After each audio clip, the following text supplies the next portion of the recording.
அனைவருக்கும் வணக்கம். இன்னைக்கு வீடியோவில் என்ன பார்க்க போகிறோம் அப்படின்னா, கன்னி ராசிக்காரர்களுக்கு இனி வரக்கூடிய இந்த ஆண்டு, அதாவது 2025ஆம் ஆண்டு பலன்கள் எப்படி அமைந்திருக்கு அப்படின்னு நம்ம பார்க்க போகிறோம். அதாவது சனி பெயர்ச்சி உங்களுடைய ராசியிலிருந்து 7வது வீட்டில் நிகழும் அப்படின்னும், மார்ச் 29ஆம் தேதி 2025ஆம் ஆண்டு அன்று நடக்கக்கூடிய சனி ஜூன் 3, 27 வரை மீனத்தில் இருக்கிறார் என்றும் சொல்லப்பட்டிருக்கு. இதனால் இந்த பெயர்ச்சி காலகட்டத்தில் உங்களுக்கு நிறைய விஷயங்கள் மாற்றம் அடையுங்க. அதனால் கன்னிராசிக்காரர்களுக்கு இந்த வரக்கூடிய 2025ஆம் ஆண்டு எப்படிப்பட்ட பலன்கள் இருக்க போகிறது அப்படிங்கிற முழுமையான தகவலையும் நம்ம தெரிஞ்சுக்க போகிறோம். இந்த வீடியோவை பார்த்துட்டு இருக்கக்கூடிய நீங்கள் 12 ராசியில் என்ன ராசிக்காரங்க என்பதை மறக்காமல் கீழே கமெண்ட் பாக்ஸில் பதிவிடுங்க. அதோடு இந்த பெயர்ச்சி காலகட்டத்தில் கடின உழைப்பை மேற்கொள்ள வேண்டி இருக்கக்கூடிய நீங்கள் மேலும் என்னெல்லாம் செய்யணும் செய்யக்கூடாது இதை பற்றிய முழுமையான தகவலை நம்ம தெரிஞ்சுக்க போகிறோம். இந்த வீடியோ உங்களுக்கு மிகவும் பயனுள்ளதாக இருக்கும். கடைசி வரைக்கும் ஸ்கிப் பண்ணாமல் முழுசாக பாருங்கள். நீங்கள் இன்னும் நம்ம சேனலை சப்ஸ்கிரைப் பண்ணாமல் இருந்தால் சப்ஸ்கிரைப் பண்ணிக்கோங்க. கூடவே இருக்க பெல் ஐக்கானை மறக்காமல் கிளிக் பண்ணிடுங்க. வாங்க வீடியோக்குள்ளே போகலாம். கன்னிராசிக்காரர்களுக்கு ஆன்மீக நாட்டத்தை அதிகரித்து கொள்ளுங்கள் அப்படின்னு சொல்லப்படுதுங்க. அது மட்டும் இல்லாமல் இறைவனை வழிபடுவதன் மூலமாக நீங்கள் இந்த காலகட்டத்தை எளிதில் கடக்க முடியும்.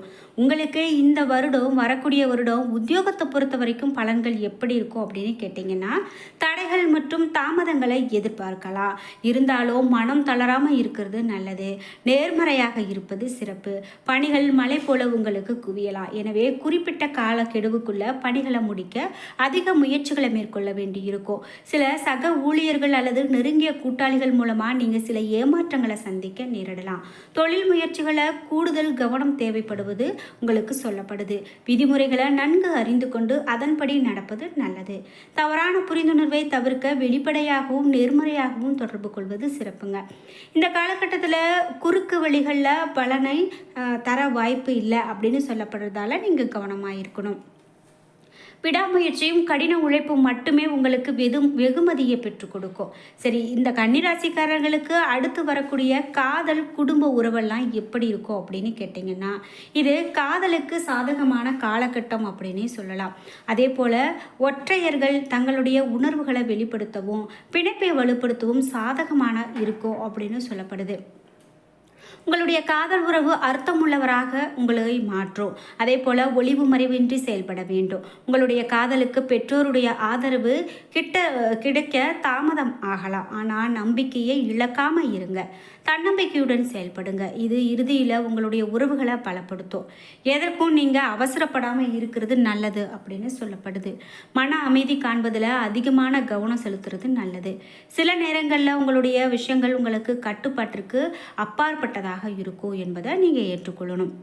விரக்தி அடையாமல் இருக்கிறது இந்த ராசிக்காரர்களுக்கு வரக்கூடிய காலகட்டத்தில் நல்லது. அதோடு சூழ்நிலையை புரிந்து நடந்து கொள்ளுங்க. அது உங்களுடைய உறவுக்கு மதிப்பு சேர்க்கும் மற்றும் நேர்மறை ஆற்றலை ஈர்க்கும் அப்படின்னு சொல்லலாம். கன்னிராசிக்காரங்க இந்த திருமண வாழ்க்கை அப்படின்னு பார்த்தீங்கன்னா நிறைய பேருக்கு இப்போ ரொம்ப சிரமமானது அப்படின்னு சொல்லலாம். ஏன் அப்படின்னா நிறைய திருமணமானவங்க நிறைய பிரச்சனைகளை சந்திச்சுட்டு இருக்காங்க. அதே போல் திருமணம் ஆகாத வரம் தேடிட்டு இருக்கிறவங்களுக்கு வரன் அமையாத ஒரு காலகட்டமாக கூட இருக்கலாம். இந்த காலகட்டத்தில் கணவன் மனைவி உறவு உங்களுக்கு சிறப்பாக இருக்கும். கருத்து வேறுபாடுகள் நீங்கி நல்ல புரிந்துணர்வு வளரும். வாழ்க்கை துணை உங்களுக்கு ஆதரவாக செயல்படலாம். அவருடைய பாசத்தை நீங்கள் உணர முடியும். பரஸ்பரம் ஒருவர் மீது ஒருவர் பாசமாக இருப்பது இவையெல்லாம் நடக்கும். சூழ்நிலையை அனுசரித்து நடந்து கொள்வதன் மூலமாக உறவில் சமரசத்தை உங்களால் பார்க்க முடியும்.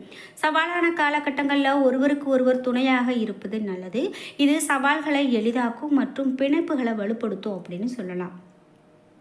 நிதி நிலைமையை பொறுத்த வரைக்கும் இந்த காலகட்டத்தில் நீங்கள் சம்பாதிக்கக்கூடிய திறன் உங்களுக்கு கூடி வரும். வருமானம் சீக்கிரமாக உங்களுக்கு அதிகமாகும். அதே போல் உங்களுடைய எதிர்கால நலன் குறித்து நீங்கள் பணத்தை சேமிக்க முடியும். இது எதிர்காலத்தை திட்டமிட சிறந்த நேரம் அப்படின்னு உங்களுக்கு சொல்லலாம். புத்திசாலித்தனமாக நீங்கள் செயல்படுவது மிகவும் நல்லதுங்க. எந்த விஷயத்தையும் ஏனோ தானோன்னு செய்யாமல் புத்திசாலித்தனத்தோடு மேற்கொள்வது தான் உங்களுக்கு நல்லது. உங்களுடைய வாழ்க்கை துணையின் நல்வாழ்வு கருதி அல்லது சொந்த நலன் கருதி நீங்கள் அதிக முதலீடு செய்யலாம். பட்ஜெட்டை மனதில் கொண்டு நிதி விஷயங்களை கையாள்வது உங்களுக்கு ரொம்ப சிறப்பு. ஊக வணிகம் மற்றும் சரக்கு வர்த்தகம் நேர்மறையான முடிவுகளை தரும். ஆனால் எந்த முடிவையும் எடுப்பதற்கு முன் எச்சரிக்கையாக இருக்கிறது நல்லது. தேவையற்ற செலவுகளை தவிர்க்கிறது நல்லது. நீங்கள் கஷ்டப்பட்டு சம்பாதித்த பணம் உங்களுடைய எதிர்காலத்திற்கு அடித்தளமாக இருக்கும் என்பதை நினைவில் வச்சுக்கோங்க. மாணவர்களுக்கு, அதாவது கன்னிராசிக்கார மாணவர்களுக்கு இனி வரக்கூடிய காலகட்டம் எப்படிப்பட்ட பலனாக இருக்கும் அப்படின்னு கேட்டிங்கன்னா, மாணவர்கள் கடினமாக உழைத்து சாதனை புரிய முடியும். மாணவர்களிடம் அர்ப்பணிப்பு உணர்வு காணப்படும். அதன் மூலமாக நல்ல பலன் கிடைக்கும். போட்டித் தேர்வுகளில் மாணவர்கள் கவனமாக இருந்தால் எளிதில் வெற்றி காண முடியும். கன்னிராசி மாணவர்களில் ஒரு சிலர் தாங்கள் தேர்ந்தெடுத்த துறையில் பிரகாசிக்க முடியும். ஆராய்ச்சி துறை மாணவர்கள் தங்களுடைய முயற்சி மூலமாக நல்ல முடிவுகளையும் அங்கீகாரத்தையும் எதிர்பார்க்கலாம். அதே போல் அர்ப்பணிப்பு மற்றும் உங்களுடைய துறையில் முன்னேற்றத்திற்கு வழிவகுக்கும் அப்படின்னு சொல்லலாம். வெளிநாட்டில் உயர்கல்வி தேடுறவங்களுக்கு பிரகாசமான எதிர்காலம் இருக்கிறதா சொல்லப்படுது. உங்களுடைய அறிவை சக மாணவர்களோடு நீங்கள் பகிர்ந்து கொள்ளுங்கள், மற்றவர்களிடமும் கற்றுக்கொள்ளுங்கள். இது பெரிய வெற்றிக்கு வழிகாட்டும் அப்படின்னு சொல்லலாம். சரி, ஆரோக்கியம் அப்படின்னு பார்த்தீங்கன்னா, நாம் மேற்பட்ட வாழ்க்கை வாழ நம்மளுடைய ஆரோக்கியம் இடமளிக்க வேண்டும். அதே போல் உங்களுடைய ஆரோக்கியம் மிகவும் முக்கியமானது அப்படின்னு சொல்லலாம். அதை நன்கு பேணி காக்க வேண்டும். அதிக பணிகளால் சோர்வு ஏற்படாமல் இருக்க முறையாக தூக்கம் மேற்கொள்வது இந்த ராசிக்காரர்களுக்கு ரொம்பவே நல்லது. சிறிய உடல் உபாதைகள் இருந்தாலும் கூட உடனடியாக மருத்துவ சிகிச்சை மேற்கொள்வது நல்லது. பழங்கள் மற்றும் காய்கறிகளோடு இன்று சீரான உணவை பராமரிக்கிறது சிறப்பு.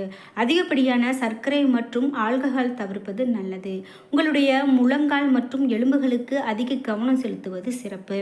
வலுவான எலும்புகள் மற்றும் மூட்டுகளுக்கு உங்களுடைய உணவில் பச்சை இலை காய்கறிகள் சேர்த்துக்கொள்ளுங்க மற்றும் உடற்பயிற்சி மேற்கொள்ளுங்க.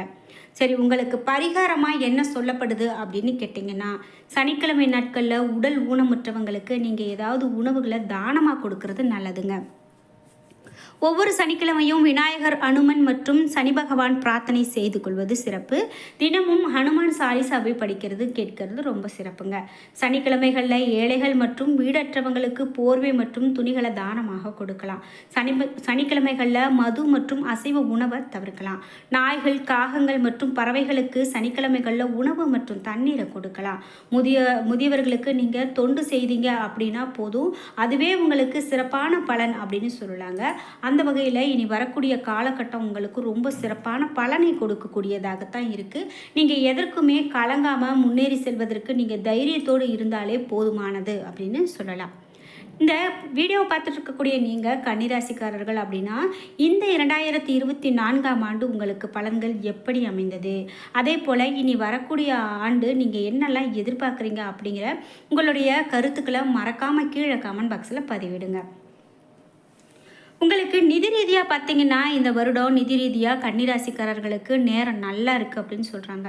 அதாவது உங்களுக்கு காசு பணம் இல்லையே அப்படின்னுலாம் நீங்கள் வருத்தப்பட்டுட்டு இருந்தீங்க அப்படின்னா, இனி வரக்கூடிய காலகட்டம் கண்டிப்பாக உங்களுக்கு ஒரு நல்ல ஒரு வருமானத்தை கொடுக்கக்கூடியதாக தான் இருக்கும். நீங்கள் ஏதாவது ஒரு முதலீடு அல்லது புதிய திட்டத்தில் ஈடுபட நினைச்சிங்க அப்படின்னா, வியாழனின் பெயர்ச்சி நிதி நன்மைகளை உங்களுக்கு கொடுக்கும். தொழிலிலும் நல்ல வாய்ப்புகளை பெறக்கூடிய காலகட்டம் அப்படின்னே சொல்லலாம். ஆனால் நீங்கள் கடின உழைப்பையும் அர்ப்பணிப்பையும் பராமரிக்கணும்.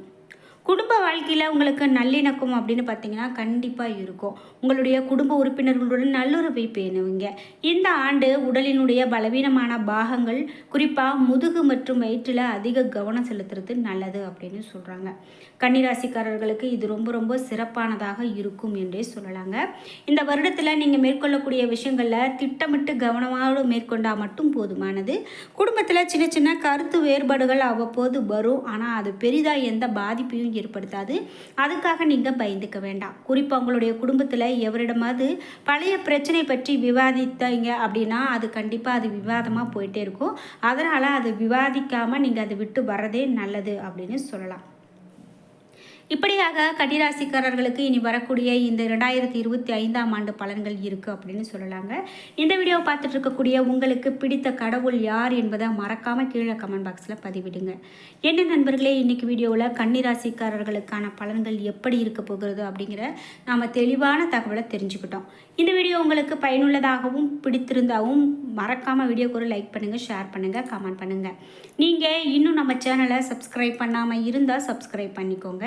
கூடவே இருக்க பெல் ஐக்கானை மறக்காமல் கிளிக் பண்ணிடுங்க. நன்றி வியூவர்ஸ்.